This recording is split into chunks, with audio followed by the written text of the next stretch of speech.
Right, today's sutta we're going to go through is Sutta 175, Caṇḍāla, from Book of 5, Anguttara Nikaya, the numerical discourses. Just now I just glanced over, Caṇḍāla, right? So I was like, Canada? How come Pali Canada is Canada? It's not Canada, it's Caṇḍāla. Bhikkhus, possessing 5 qualities, a lay follower is a Caṇḍāla of a lay follower, a stain of a lay follower, the last among lay followers. What 5? He is devoid of faith, he is immoral, he is superstitious, and believes in auspicious signs, not in karma. He sits outside here for a person worthy of offerings, and he first does meritorious deeds there. Possessing these 5 qualities, a lay follower is a Caṇḍāla of a lay follower, a stain of a lay follower, the last among lay followers. Let's look at the footnote. What is a Caṇḍāla? So Caṇḍālas were the lowest of the outcast groups. So there's the 4 castes, right? The Brahmins, the Kshatriya, and the merchants, and then the laborers, and then there's the outcast. Yeah. So this is the lowest of the outcasts. When the Buddha used the term Caṇḍāla, he don't mean to say that he despised them, yeah, or that he subscribed to having the caste system, but that if you act in a certain way, then you are that lowly. Yeah. Whereas the caste system is not based on how you act, but based on your birth. If you are born to a family that is in the Caṇḍāla, you are a Caṇḍāla. You see the difference? So sometimes people misinterpret, thinking that, oh, in Buddhism, everybody is equal. Yeah, regardless of what you do. It's a bit different. Yeah, we are not unequal based on birth, but based on your actions, you are unequal. You will get different results in that sense. Yeah. So here, the first one should be quite clear: devoid of faith. Yeah. So faith here should be faith in the Buddha, Dhamma, Sangha, and in the precepts. Yeah. So in other words, not having faith in the truth. Yeah. Number 2, he's immoral. That means he don't observe the precepts. Yeah. He doesn't abstain from killing, stealing, sexual misconduct, and lying. Yeah. Number 3 is interesting. He's superstitious and believes in auspicious signs, not in karma. Yeah. So this number 3 is very interesting, because actually a lot of Buddhists, a lot of Buddhists still believe in auspicious signs. Yeah. A lot of Buddhists still consider like they look for a good timing to do this, a good timing to do that, yeah. I don't know. Yeah. A long time ago, I told somebody, I said, so we are Buddhists. why still, yeah. Auspicious signs.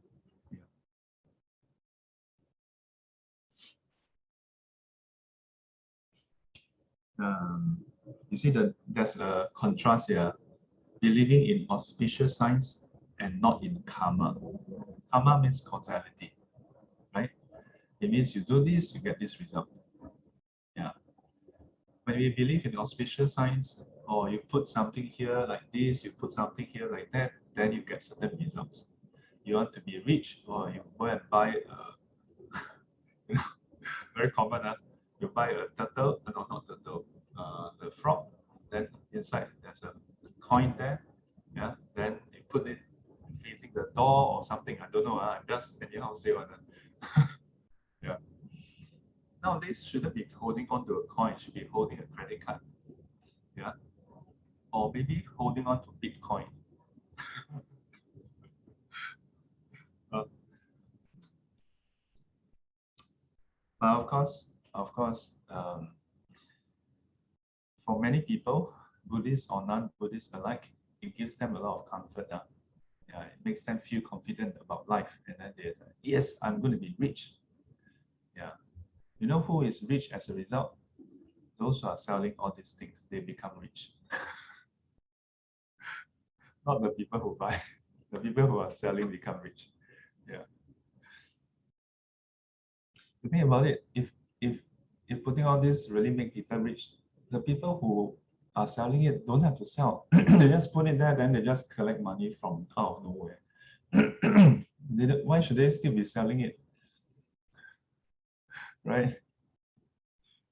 And in the same way, you know, those sometimes on internet you see all those advertisements about people giving free workshop on how to trade on the stock market, or they tell you that, oh, I was in debt, yeah, I was retrenched, my wife was giving birth, my father was having cancer, and then my house was under mortgage, blah blah blah, and then a friend, then I met this friend, and he heard about my difficulties, and he shared with me that he has worked in the finance industry for many years, and he also happened to know how to write programs. And he wrote this program to do analysis of the stock market, and he has been raking in like millions of dollars. And when he heard about my problem, he shared with me this software, and he said, hope it can help me. And wow, and I just invest in, and I use the software and invest for a few weeks, and I solve all my problem. And it has been many years. I've been sharing with countless of individuals. So he just want to contribute back to society, blah blah blah. Official. Oh yeah. Someone close to me ever told me about such a deal, you know. When I first hear it, I don't even have to go and do research. I say, let's think about it. So good, still tell you. Who are you? Who are you to him? Your brother, your uncle. 非亲非故, not related, offer you such a thing. Yeah. If it's Buddha, yeah, Buddha want to help you, yes, you can trust that, because Buddha don't ask you for anything. But a lot of this, what to do, but we I like what one senior monk said. He said something like, oh, actually, it's actually from the sutta also. We are like grasping in the dark, you know. Yeah. Without wisdom, samsara is like darkness. So anything that come by, and we are floating in the ocean of samsara. Anything that float by, even if it's just a crappy piece of wood, we'll just hold on to it. Even if it's a corpse floating by, we'll hold on to it for dear life, you know. Yeah.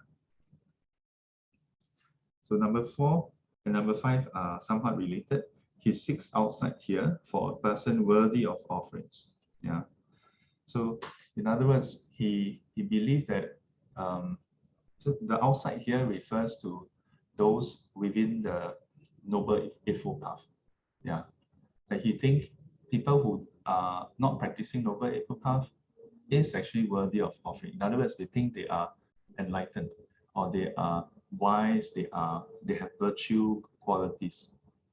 Now, some people question, why isn't that very sectarian, very insular? Like, wow, so your Buddhists think that only Buddhists have pure people.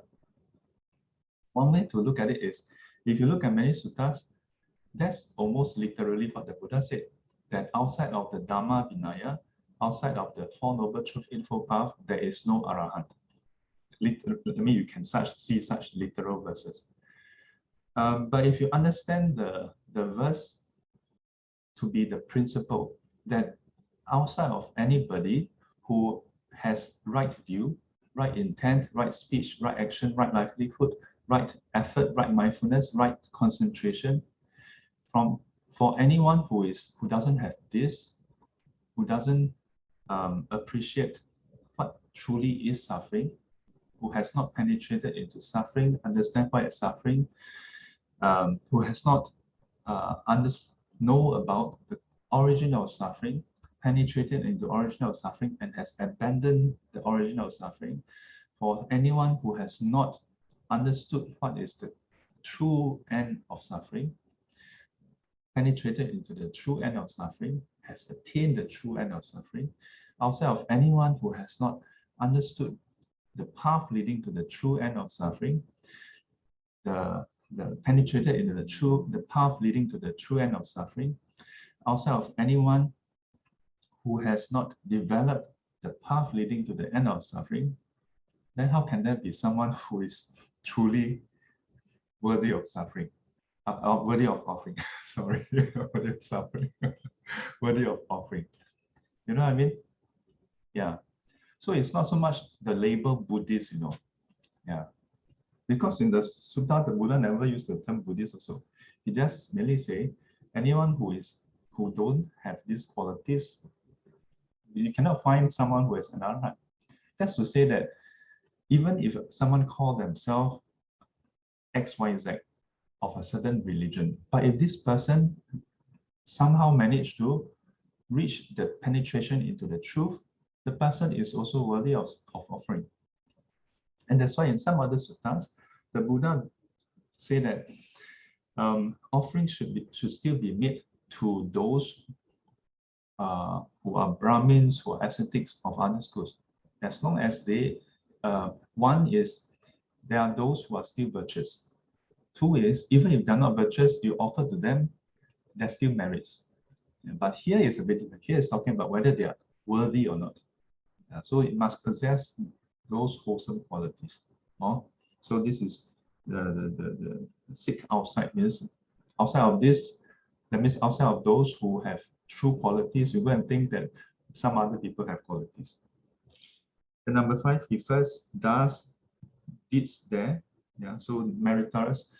So meaning that because he think these people are more worthy, so offer that first. Then okay, then come and offer. Yeah. So meaning that the person really don't think in a way actually don't have right view. Yeah. Because don't understand what is true gem. Yeah, what is truly worthy. Yeah. So then the Buddha concludes, possessing these 5 qualities, a lay follower is a Caṇḍāla of a lay follower. That means the lowest. Yeah. A stain of a lay follower. Yeah. So the lay community is, rightly speaking, like pure, yeah, all purified. But then now there's a stain. Yeah, that means like black sheep. Yeah. The last among lay followers. But not bad, still among lay followers. But the last. Yeah. So second part, Bhikkhus, possessing 5 qualities, a lay follower is a gem of a lay follower, a red lotus of a lay follower, a white lotus of a lay follower. What 5? He is endowed with faith, he is virtuous, he is not superstitious, and believes in karma, not inauspicious signs. He does not seek outside here for a person worthy of offerings, and he does not, he first does meritorious deeds here. Possessing these 5 qualities, a lay follower is a gem of a lay follower, a red lotus of a lay follower, a white lotus of a lay follower. Yeah. Let's take a look at the footnote on the different colors.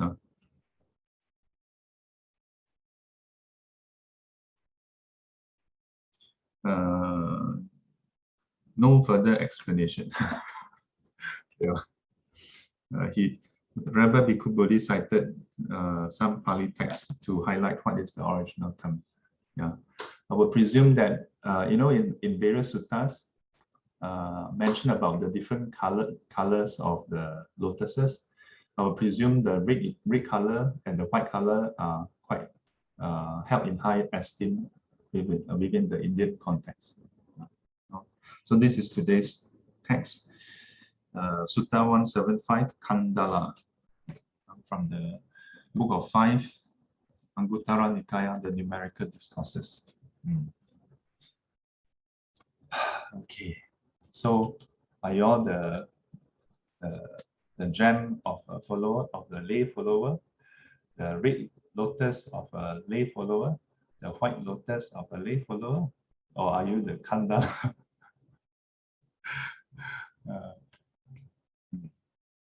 But wake up early in the morning to meditate shouldn't be Caṇḍāla. Huh? Yeah, but I still want to emphasize number 3. Yeah, number 3. Yeah, because our Chinese culture, we have this very strong 宁可信其有，不可信其无. Rather believe than not believe. Yeah, anything that has harm, rather believe the possibility. Yeah, this is in Hokkien we could say kia si. Yeah, yeah. So you check yourself. Once in a while, you check yourself. Is your kia si higher than your faith in the triple gem? In a way, if you are really kia si, you should have faith in triple gem, because triple gem can help us overcome death, overcome suffering. Yeah. So if you are really kia si, then you should really take refuge in the triple gem. Yeah. If you say you take refuge, you go through ceremony, but you still here 占山卜卦, 占茶卜卦, go and ask people, what is the signs now? Yeah. Or is the Jupiter here or there? You know, the every year people buy Tai Sui, right? Tai Sui actually refers to the planet Jupiter, you know. Yeah. In the Chinese, the astrology, yeah, the 算术, the 相术 and all those things, right? The part where they have a lot of names, actually they refer to the stars, the constellations. Yeah. So you believe that if Jupiter is here or there, then you believe in your karma, the teaching of the Buddha, or believe that the stars can influence here and there? Think about it. 愿消三障诸烦恼，愿消三障诸烦恼，愿得智慧真明了，愿得智慧真明了，不愿罪障悉消除，不愿罪障悉消除，世世常行菩萨道。世世常行菩萨道。阿弥陀佛。阿弥陀佛。 Till we meet again, may be guided and protected by the Buddha, Dhamma and the Sangha. Sadhu, sadhu, sadhu. And as always, 乖乖。 have an auspicious day ahead.